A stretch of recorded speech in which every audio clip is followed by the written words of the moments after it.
Hi everyone, welcome to bite size lessons. आज की video में हम कवर कर रहे हैं क्लास 10th साइंस का chapter 4 carbon and its compound. अगर आप फ्यूचर में साइंस स्ट्रीम लेने की सोच रहे हैं तो ये जो चैप्टर है वो आपके लिए बहुत ही इंपॉर्टेंट है, क्योंकि +2 में आप पाएंगे कि जो केमिस्ट्री सब्जेक्ट जो है वो दो पार्ट में डिवाइड हो जाता है, ऑर्गेनिक एंड इनऑर्गेनिक केमिस्ट्री में। जो ऑर्गेनिक केमिस्ट्री का पार्ट जो है वो पूरा का पूरा कार्बन और उसके कंपाउंड के बारे में है। सो इसीलिए अगर आप फ्यूचर में साइंस स्ट्रीम ले रहे हैं तो इस चैप्टर को बड़े ध्यान से पढ़िएगा, इस वीडियो को ध्यान से देखिए और हो सके तो एक बार अपने टेक्स्ट बुक को भी ज़रूर पढ़िएगा। और फिर भी कोई डाउट्स बच जाए तो नीचे कमेंट सेक्शन में लिखिए, मैं जितना हो सके उतने आंसर देने की कोशिश करूँगा। सो इसी के साथ हम आज अपना लेसन जो है हम शुरू करते हैं। ओके, सो चैप्टर का नाम है कार्बन एंड इट्स कंपाउंड, यानी बेसिकली हम कार्बन के बारे में जानेंगे और कार्बन के कंपाउंड के बारे में जानेंगे। कार्बन कंपाउंड यानी कार्बन जब दूसरे एलिमेंट के साथ मिलकर मॉलिक्यूल बनाता है उसे हम कार्बन कंपाउंड कहेंगे। ओके, अगर आप पीरियोडिक टेबल में देखेंगे तो कार्बन जो है उसका एटॉमिक नंबर है 6 और वैलेंसी है 4। नाउ एटॉमिक नंबर यानी total number of proton present in that atom. Okay, so carbon के अंदर कितने प्रोटॉन्स हैं? 6। नाउ एटम्स में, unless it's an ion, atoms में प्रोटॉन और इलेक्ट्रॉन का नंबर जो है वो सेम रहता है। सो कार्बन के अंदर अगर 6 प्रोटॉन है तो इलेक्ट्रॉन भी 6 हैं। ओके, अब यहाँ पे कार्बन एटम के स्ट्रक्चर को देख सकते हैं। सेंटर में क्या है? हमारा न्यूक्लियस, जो न्यूट्रॉन और प्रोटॉन से बना है। नाउ न्यूट्रॉन जो है वो न्यूट्रल होता है, उसका कोई चार्ज नहीं होता, लेकिन प्रोटॉन जो है वो पॉजिटिवली चार्ज होता है। ओके, और न्यूक्लियस के सराउंडिंग में क्या है? इलेक्ट्रॉन्स। ओके, जो शेल्स में डिस्ट्रीब्यूट किए गए हैं। और इलेक्ट्रॉन जो है वो नेगेटिवली चार्ज होते हैं, opposite to that of protons charge. So electrons जो हैं वो शेल्स में डिस्ट्रीब्यूट होते हैं, और जो फर्स्ट शेल है जिसे हम के शेल भी कहते हैं उसमें 2 इलेक्ट्रॉन्स हैं, और जो सेकंड शेल जिसे हम एल शेल कहेंगे उसमें 4 इलेक्ट्रॉन्स हैं। सो टोटल 6 इलेक्ट्रॉन्स हो गए। ओके, नाउ एल शेल जो है उसमें टोटल 8 इलेक्ट्रॉन्स को होल्ड करने की कैपेसिटी होती है, लेकिन क्योंकि कार्बन के पास सिर्फ 6 ही इलेक्ट्रॉन है जिसमें से 2 के शेल में आ गए, सो एल शेल में सिर्फ 4 ही इलेक्ट्रॉन है। ओके, पिछले चैप्टर में हमने आयनिक बॉन्ड के बारे में जाना था, जहाँ पर एक एटम जिसके पास इलेक्ट्रॉन्स एक्स्ट्रा होते हैं वो अपने एक्स्ट्रा इलेक्ट्रॉन्स को डोनेट करता था एक दूसरे एटम को जिसके पास इलेक्ट्रॉन की कमी होती थी, और जो रिजल्टिंग बॉन्ड बन रहा था उन्हें हम आयनिक बॉन्ड कहते थे, राइट। लेकिन कार्बन की केस में क्या है कि कार्बन जब कंपाउंड बनाता है या फिर मॉलिक्यूल बनाता है वो आयनिक बॉन्ड नहीं बनाता दूसरे एटम के साथ। उसका रीज़न क्या है कि कार्बन को अगर आयनिक बॉन्ड बनाना हो तो या तो उसे 4 इलेक्ट्रॉन गेन करना पड़ेंगे, राइट, +4, ताकि उसका एल शेल जो है वो पूरा टोटल 8 इलेक्ट्रॉन हो जाए, या फिर उसे अपने एल शेल में मौजूद जो 4 इलेक्ट्रॉन है उसे लूज़ करना पड़ेगा, राइट, ताकि के शेल में जो 2 इलेक्ट्रॉन है वो उसका वैलेंस इलेक्ट्रॉन बन जाए, राइट। लेकिन ये दोनों सिनेरियो जो है वो पॉसिबल नहीं है, क्योंकि अगर कार्बन मान लो 4 इलेक्ट्रॉन गेन करता है किसी को और एटम से एल शेल को भरने के लिए, तो क्या होगा कि कार्बन एटम के पास प्रोटॉन तो सिर्फ 6 ही रहेंगे। ओके, प्रोटॉन नंबर जो है वो सेम रहेगा, 6 रहेगा, लेकिन इलेक्ट्रॉन कितना हो जाएगा टोटल? पहले से 6 था तो उसके ऊपर 4 लेगा तो वो टोटल 10 हो जाएगा, राइट। 10 इलेक्ट्रॉन और 6 प्रोटॉन हो जाएगा, राइट। तो क्या होगा कि जो प्रोटॉन है वो उन 10 इलेक्ट्रॉन को होल्ड नहीं कर पाएगा, अपने साथ रख नहीं पाएगा। जैसे कि हम जानते हैं कि जो अपोजिटली चार्ज होता है वो एक दूसरे को अट्रैक्ट करता है।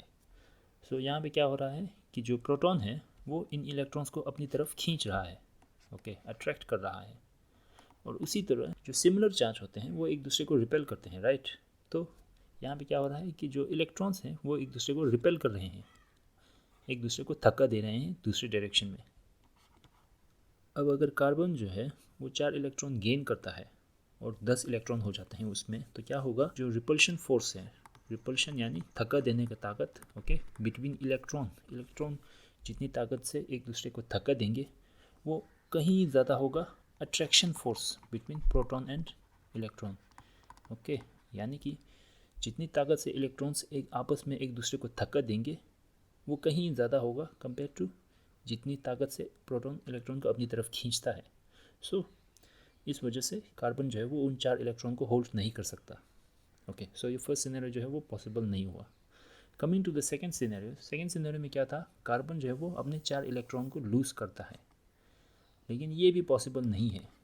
जैसे कि मैंने कहा था कि जो प्रोटॉन है वो इलेक्ट्रॉन को अपनी तरफ अट्रैक्ट कर रहा है, राइट। सो यानी कि प्रोटॉन जो है वो अपने इलेक्ट्रॉन को लूज़ नहीं करना चाहता। सो अगर हमें इलेक्ट्रॉन को रिमूव करना हुआ कार्बन एटम से तो हमें एनर्जी की ज़रूरत पड़ेगी, राइट। क्योंकि प्रोटॉन जो है वो अपनी तरफ खींच रहा है, तो हमें एनर्जी की ज़रूरत पड़ेगी उन इलेक्ट्रॉन को अलग करने के लिए। ओके, मान लो अगर हम उन 6 में से एक इलेक्ट्रॉन को रिमूव कर लेते हैं तो क्या होगा, कार्बन के पास 6 प्रोटॉन होंगे और 5 इलेक्ट्रॉन होंगे। ओके, अब क्या होगा कि जो 6 प्रोटॉन है उन बचे हुए 5 इलेक्ट्रॉन को और ज़्यादा ताकत से अपनी तरफ अट्रैक्ट करेंगे, यानी कि force of attraction between the proton and electron will increase. जब हम सेकेंड इलेक्ट्रॉन को रिमूव करने जाएंगे तब हमें पहले से ज़्यादा एनर्जी की ज़रूरत पड़ेगी उस इलेक्ट्रॉन को रिमूव करने के लिए। Energy requirement to remove that electron will increase. मान लो एनी हाउ हमने सेकेंड इलेक्ट्रॉन को भी रिमूव कर दिया, जब हम थर्ड इलेक्ट्रॉन को रिमूव करने जाएंगे तब एनर्जी रिक्वायरमेंट और भी ज़्यादा हो जाएगा। तो क्या हो रहा है, एनर्जी रिक्वायरमेंट बढ़ता जा रहा है जैसे जैसे हम इलेक्ट्रॉन को रिमूव करते जा रहे हैं। सो एक ऐसा सिनेरियो आएगा जहाँ पर हम 4 इलेक्ट्रॉन को रिमूव कर ही नहीं सकते। ओके, सो इस वजह से कार्बन जो है वो आयनिक बॉन्ड नहीं बनाता। तो अभी हमने जाना कि कार्बन जो है वो आयनिक बॉन्ड नहीं बनाता। अब अगर कार्बन आयनिक बॉन्ड नहीं बनाता तो फिर वो कैसे दूसरे एलिमेंट के साथ या फिर दूसरे एटम के साथ मिलकर मॉलिक्यूल या कंपाउंड बना पाता है। तो उसका आंसर है कि जो कार्बन है वो इंस्टेड ऑफ आयनिक बॉन्ड एक अलग तरह का बॉन्ड बनाता है जिसे हम कोवेलेंट बॉन्ड कहते हैं। Covalent bond is the bond formed by sharing of electrons between the atoms and the shared electrons belong to both the atoms. Okay, this is different from ionic bond. जहाँ पर ionic bond में क्या हो रहा था, एक atom electron दे रहा था, एक एटम इलेक्ट्रॉन रिसीव कर रहा था। लेकिन कोवेलेंट बॉन्ड में क्या है कि जो दोनों एटम जो हैं वो इलेक्ट्रॉन शेयर करेंगे, दोनों इलेक्ट्रॉन एक दूसरे के लिए इलेक्ट्रॉन कंट्रीब्यूट करेंगे, और जो इलेक्ट्रॉन वो शेयर कर रहे हैं वो दोनों एटम को बिलोंग करेंगे। फॉर एग्जांपल यहाँ पे आप हाइड्रोजन मॉलिक्यूल को ले लीजिए। हाइड्रोजन मॉलिक्यूल जो है वो 2 हाइड्रोजन एटम से बना होता है। हाइड्रोजन जो है उसका एटॉमिक नंबर है 1, यानी कि हाइड्रोजन के पास सिर्फ एक ही इलेक्ट्रॉन है जो के शेल में है। नाउ हमें पता है कि के शेल में टोटल 2 इलेक्ट्रॉन को होल्ड करने की कैपेसिटी होती है। इसका मतलब है अगर हाइड्रोजन को फुल्ली फिल्ड आउटर शेल चाहिए तो उसे एक और इलेक्ट्रॉन की ज़रूरत है। सो हाइड्रोजन मॉलिक्यूल की केस में क्या हो रहा है कि जो 2 हाइड्रोजन एटम जो हैं वो अपने एक एक इलेक्ट्रॉन जो है वो दूसरे वाले हाइड्रोजन एटम के साथ शेयर कर रहे हैं।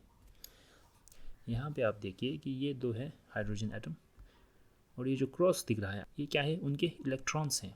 ओके, ये वाइट क्रॉस जो है ये लेफ़्ट साइड वाले हाइड्रोजन एटम का इलेक्ट्रॉन है, और ये जो येलो क्रॉस जो है वो राइट साइड वाले हाइड्रोजन एटम का इलेक्ट्रॉन है।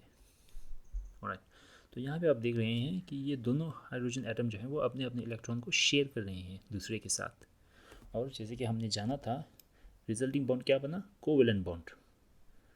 ओके, तो जब कोवेलेंट बॉन्ड बना तो जो इलेक्ट्रॉन वो शेयर कर रहे हैं वो दोनों एटम को बिलोंग करते हैं, right, belong to both the atoms. So अगर हम इस लेफ़्ट साइड वाले हाइड्रोजन एटम के इलेक्ट्रॉन को गिनने लग गए तो इस लेफ़्ट साइड वाले हाइड्रोजन एटम का के शेल जो है वो 2 इलेक्ट्रॉन से भर गया। उसी तरह ये राइट साइड वाला हाइड्रोजन एटम का भी जो के शेल है वो 2 इलेक्ट्रॉन से भर गया। ओके, सेकेंड एग्जाम्पल में हम लेंगे ऑक्सीजन मॉलिक्यूल को जो 2 ऑक्सीजन एटम से बना होता है। ना ऑक्सीजन का एटॉमिक नंबर कितना है, 8, राइट, यानी कि उसके पास 8 इलेक्ट्रॉन्स हैं। अगर हम उसका इलेक्ट्रॉनिक डिस्ट्रीब्यूशन देखते हैं तो कैसा होगा कि जो के शेल होगा ऑक्सीजन के उसमें 2 इलेक्ट्रॉन होंगे, और जो एल शेल होगा उसमें 6 इलेक्ट्रॉन होंगे। नाउ एल शेल में टोटल 8 इलेक्ट्रॉन को होल्ड करने की कैपेसिटी होती है, राइट। सो ऑक्सीजन एटम को फुल्ली फिल्ड वैलेंस शेल पाने के लिए 2 इलेक्ट्रॉन की कमी है, उसे 2 इलेक्ट्रॉन की ज़रूरत है। तो यहाँ पे आपको 2 ऑक्सीजन एटम दिख रहे हैं, राइट, और ये जो क्रॉस मार्क दिख रहे हैं ये उनके वैलेंस इलेक्ट्रॉन है। जो एल शेल में जो इलेक्ट्रॉन है वो ये है। ओके, तो लेफ़्ट साइड वाले के पास देखिए 6 वैलेंस इलेक्ट्रॉन्स हैं, उसी तरह राइट साइड वाले के पास 6 वैलेंस इलेक्ट्रॉन्स है, राइट। ना क्योंकि उन दोनों के पास 2-2 इलेक्ट्रॉन्स की कमी है तो वो दोनों 2-2 इलेक्ट्रॉन शेयर करेंगे। ओके, कोवेलेंट बॉन्ड में क्या है कि दोनों एटम जो कोवेलेंट बॉन्ड बना रहे हैं वो same number of electron share करेंगे। ऐसा नहीं है कि एक एटम जो है वो 2 इलेक्ट्रॉन दे रहा है और एक एटम जो है वो 3 इलेक्ट्रॉन शेयर कर रहा है, ऐसा नहीं है। दोनों same number of electron share करेंगे एक दूसरे के साथ। यहाँ पे क्या है, वो दोनों ऑक्सीजन एटम दो दो इलेक्ट्रॉन शेयर कर रहे हैं। नाउ ये जो टोटल 4 इलेक्ट्रॉन जो वो आपस में शेयर कर रहे हैं वो दोनों एटम को बिलोंग करता है। इन दोनों एटम का टोटल 8 इलेक्ट्रॉन हो गए एल शेल में, और उनका वैलेंस शेल जो आउटर मोस्ट शेल है वो भर गए। फर्स्ट केस में क्या था, हाइड्रोजन की केस में टोटल 2 इलेक्ट्रॉन शेयर हो रहा था, यानी कि सिंगल पेयर यानी 2, राइट। तो यहाँ पे ये सिंगल पेयर था। लेकिन ऑक्सीजन मॉलिक्यूल की केस में क्या है, ये 2 pairs of electrons are being shared, right. Coming to the third example जो है नाइट्रोजन मॉलिक्यूल का। नाइट्रोजन का क्या है, नाइट्रोजन का एटॉमिक नंबर है 7। अगर हम उसका इलेक्ट्रॉनिक डिस्ट्रीब्यूशन देखें तो उसके के शेल में है 2 इलेक्ट्रॉन और एल शेल में है 5 इलेक्ट्रॉन। नाइट्रोजन को एल शेल भरने के लिए 3 इलेक्ट्रॉन की ज़रूरत है, they need 3 electrons. So nitrogen molecule की केस में क्या हो रहा है, जो नाइट्रोजन है वो 3 इलेक्ट्रॉन शेयर कर रहे हैं ताकि दोनों के 8 इलेक्ट्रॉन हो जाए। यहाँ पे 3 pairs of electrons are being shared, 1 2 3, right. Hydrogen molecule की केस में क्या था, single pair of electrons were being share, right. तो इसे हम सिंगल बॉन्ड कहेंगे। अगर हम उसका स्ट्रक्चर लिखते हैं तो वो कुछ इस तरह होगा, H-H। ये डैश क्या दिखाता है, single covalent bond formed by sharing of single pair of electron, okay. और ऑक्सीजन की केस में क्या था, वो 2 पेयर शेयर कर रहे थे, राइट, इलेक्ट्रॉन के। तो वो क्या बना, डबल बॉन्ड।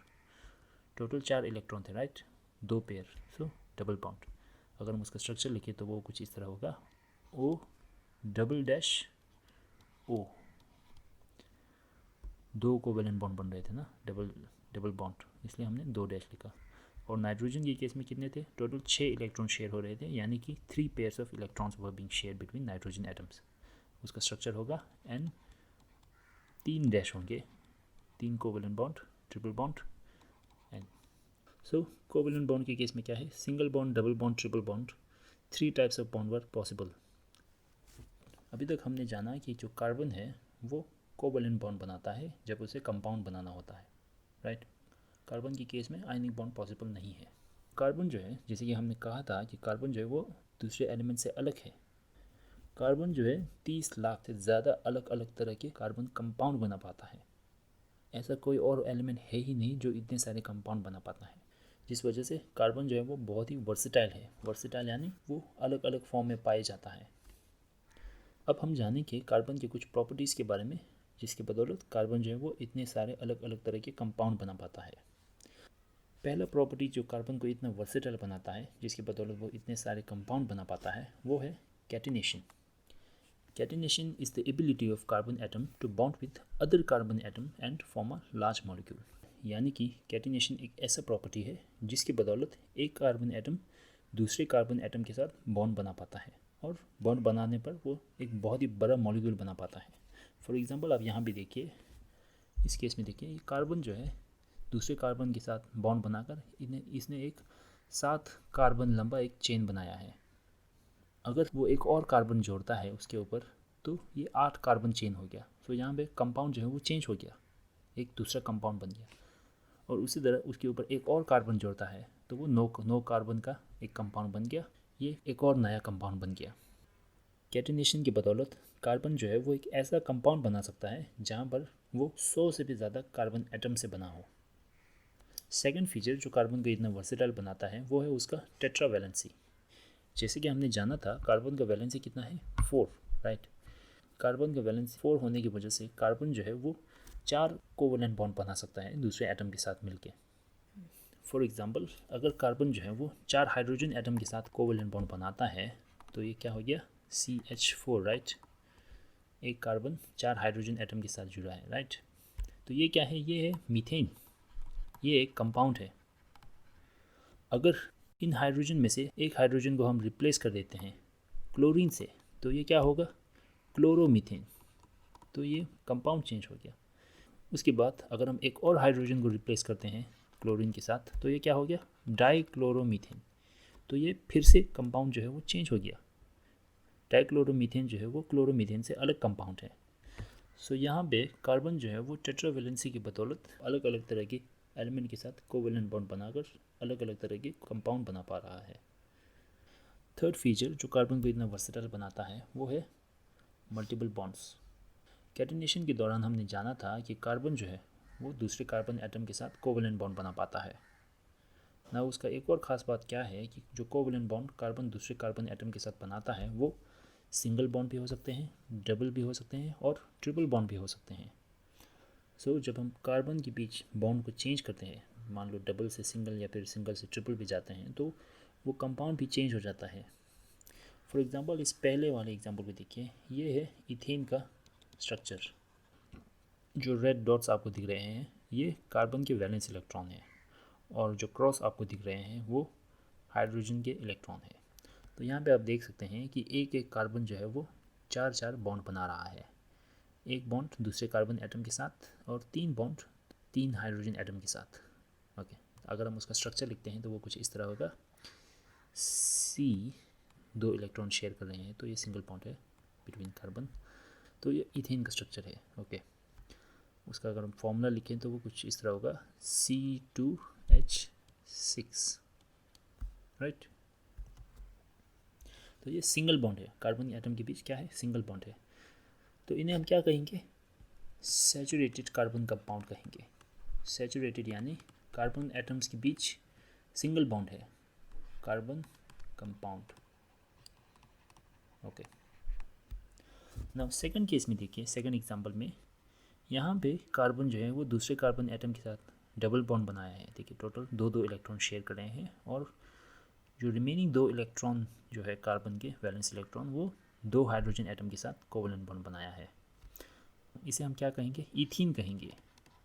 अगर हम उसका स्ट्रक्चर लिखते हैं तो वो कुछ इस तरह होगा C डबल बॉन्ड C, क्योंकि यहाँ पर 2 पेयर यानी 4 इलेक्ट्रॉन शेयर कर रहे हैं, राइट, बिटवीन कार्बन एटम्स, और वो 2 हाइड्रोजन एटम के साथ बॉन्ड बनाया है।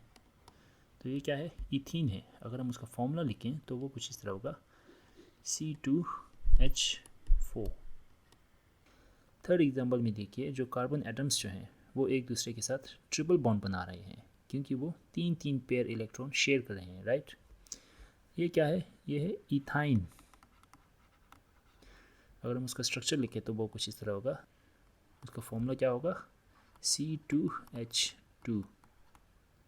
आप देख सकते हैं कि ये जो तीनों एग्जाम्पल जो हैं उन तीनों केस में जो कार्बन कंपाउंड है वो टोटल 2 कार्बन एटम से बने हैं, राइट। लेकिन डिफरेंस क्या है कि जो कार्बन एटम्स हैं उनके बीच में बॉन्ड्स जो हैं वो अलग है। पहले केस में सिंगल बॉन्ड है, सेकंड केस में डबल और थर्ड केस में ट्रिपल बॉन्ड है। तो ये जो सेकंड और थर्ड एग्जांपल जो था जिसमें डबल और ट्रिपल बॉन्ड बन रहे हैं कार्बन एटम्स के बीच, उन्हें हम कहेंगे अनसैचुरेटेड कार्बन कंपाउंड, क्योंकि कार्बन एटम्स के बीच डबल और ट्रिपल बॉन्ड बन रहे हैं। Unsaturated carbon compound. ओके, जो सेकंड और थर्ड एग्जांपल जो है। नेक्स्ट प्रॉपर्टी कार्बन का है, कार्बन जब कंपाउंड बनाता है तो वो 3 अलग अलग तरह के स्ट्रक्चर्स बना सकते हैं, chain structure, branch structure and ring structure. First example में आप देखिए कार्बन चेन जो है वो स्ट्रेट है, राइट, तो ये स्ट्रेट चेन है।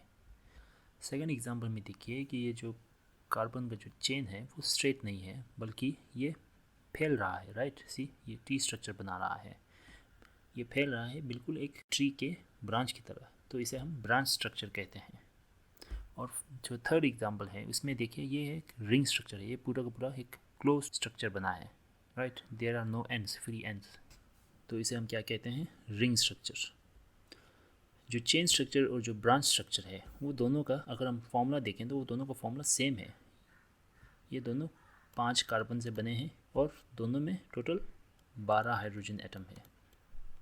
इन दोनों का फॉर्मूला सेम है लेकिन इन दोनों का जो स्ट्रक्चर है अलग है, तो इन्हें हम क्या कहेंगे, स्ट्रक्चरल आइसोमर्स। यानी कि दोनों का फॉर्मूला सेम है लेकिन स्ट्रक्चर अलग है।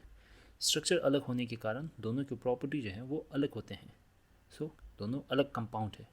सो ये थे कुछ कार्बन के प्रॉपर्टीज़ जिसके बदौलत वो इतने सारे अलग अलग तरह के कंपाउंड्स बना पाते हैं। नेक्स्ट वीडियो में हम डिस्कस करेंगे नोमेनक्लेचर ऑफ कार्बन कंपाउंड। अगर आपको ये वीडियो पसंद आया तो लाइक कीजिए, शेयर कीजिए, चैनल को सब्सक्राइब कीजिए, and with that thanks for watching, good bye.